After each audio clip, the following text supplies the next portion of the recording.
Sot jemi këtu përpara KQZ-s për të depozituar dy kërkesa në lidhje me dy ligje të cilat dukshëm po i bëjnë dëm interesit publik dhe atdheut. Ligjin për paketën e maleve dhe ligjin për investimet strategjike. Dy ligje mbi të cilat po justifikohet marrja dhe vjedhja e pronës së qytetarëve të këtij vendi,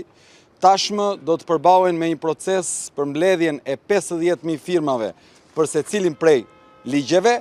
për ta çuar vendin në një proces referendar, pra në një referendum kombëtar. Sot po depozitojmë kërkesat e grupit nismëtar të përbërë prej 12 personash sipas ligjit dhe në vazhdim do të paraqitemi në çdo rrugë, në çdo qytet, në çdo fshat, në çdo lagje të vendit dhe ftojmë qytetarët të na kontaktojnë për të bërë pjesë e këtij procesi,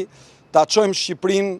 që pas referendumit të kushtetues së vitit 98 për herë të parë në një referendum ku qytetarët të shprehen realisht çfarë mendojnë për këto dy ligje.